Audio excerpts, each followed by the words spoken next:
Subscribe to Simple Cooks.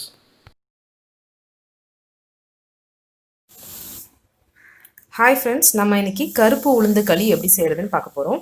அதுக்கு தேவையான பொருட்கள்: கருப்பு உளுந்து 1 கப், அரை கப் சிகப்பரிசி எடுத்திருக்கேன், 1 கப் வெல்லம், நல்லெண்ணெய் தேவையான அளவு, ஏலக்காய் பொடி. ஒரு அடி கனமான வாணலியில் உளுந்தையும் அரிசியும் போட்டு நல்லா வறுத்துக்கோங்க. அடி பிடிக்காமல் நல்லா வறுத்துக்கோங்க. வறுத்துட்டு இந்த மாதிரி இட்லி பொடி அளவுக்கு பொடிச்சு வச்சுக்கணும். நல்லா பாத்திரத்தில் 1 கப் அளவு இந்த பொடி எடுத்துக்கிறீங்கன்னா 2 கப் அளவு தண்ணி ஊற்றி நல்லா கலக்கிக்கோங்க.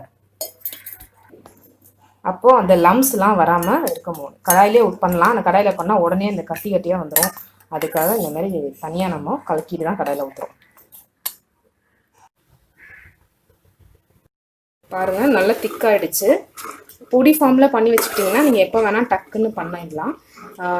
இப்போ உளுந்தும் அரிசியும் மட்டும் வறுத்து பொடிச்சு வச்சுக்கோங்க. டிஃபனுக்கு பண்ணி கொடுக்கலாம். பர்டிகுலராக டீனேஜ் பசங்களுக்கு, டீனேஜ் கேர்ள்ஸ்க்கு ரொம்ப உடம்புக்கு நல்லது இது. இந்த மாதிரி பபிள்ஸ் வந்துடுச்சுன்னா வெந்துடுச்சுன்னு அர்த்தம். நம்ம எடுத்து வச்சிருக்கிற வெல்லத்தை போட்டுடலாம்.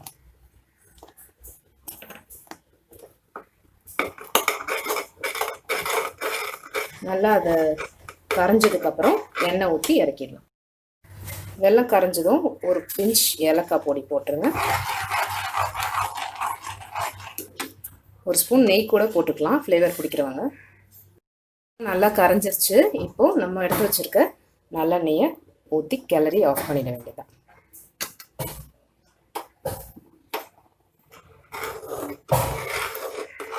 ஹெல்த்துக்கு ரொம்ப நல்லது.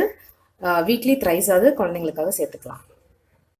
ரெடி ஆயிடுச்சு. இந்த மாதிரி ஃப்ரூட்ஸ் நட்ஸோட கம்பைண்டாக கொடுத்தீங்கன்னா ஒரு பேலன்ஸ்டு டயட் காலையில் கொடுத்த மாதிரி இருக்கும். Thanks friends.